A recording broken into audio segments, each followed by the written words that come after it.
ایک دفعہ حضرت امام اعظم رحمۃ اللہ علیہ کے پاس ایک چور کا عجیب قصہ آیا۔ آپ کی محفل لگی ہوئی تھی۔ آپ کی محفل میں ایک شخص بیٹھا تھا جو بڑا غمگین اور پریشان تھا۔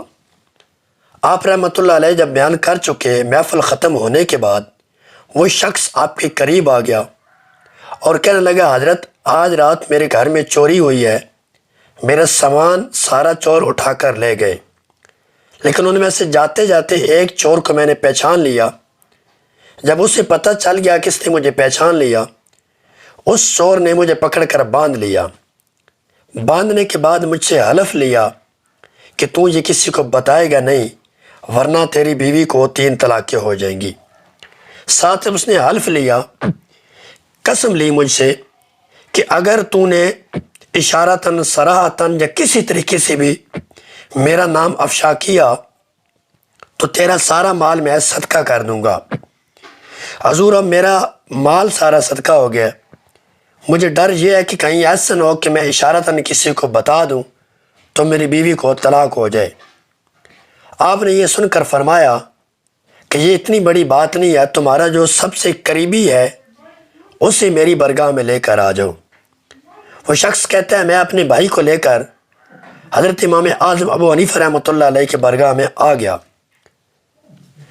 امام اعظم رحمۃ اللہ علیہ نے میرے بھائی سے کہا کہ تم قاضی کو جا کر یہ ساری بات بتاؤ اور اس سے کہو کہ مسجد میں جتنے لوگ نماز پڑھنے آتے ہیں ان کو گرفتار کر لو، کیونکہ جس کا چوری سامان ہوا تو اس نے بتایا تھا کہ امام صاحب وہ پکا نمازی ہے اور میری مصلی میں آ کر نماز پڑھتا ہے۔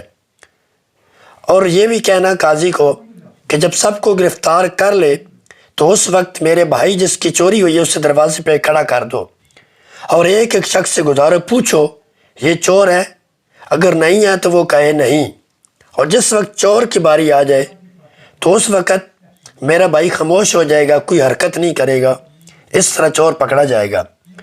چنانچہ جب تمام نمازیوں کو گرفتار کر لیا گیا، ایک ایک کو گزارا گیا اور اس سے پوچھا گیا اس نے چوری کی ہے، تو آگے سے وہ جواب دیتا نہیں۔ جب اصلی چور آیا اس وقت وہ بالکل خاموش ہو گیا، اس نے کوئی اشارہ نہ کیا، کوئی کام نہ کیا۔ چنانچہ یہ سمجھ گیا اور چور کو گرفتار کر لیا گیا۔ اب چور کو گرفتار کرنے کے بعد تفتیش کی گئی تو باقی چوروں کا بھی پتہ چل گیا۔ امام اعظم رحمۃ اللہ علیہ کی صحانت کی وجہ سے اس نے اشارتاً کنایتاً کوئی اشارہ بھی نہیں دیا، چور بھی پکڑا گیا اور اس کا مال بھی مل گیا، اس کی بیوی بھی طلاق سے بچ گئی۔ کہا جاتا ہے کہ اس وقت کا موجودہ قاضی اس کے فیصلوں میں اکثر امام اعظم ابو حنیفہ رحمۃ اللہ علیہ آیا کرتے اور اس کی صلح کیا کرتے تھے۔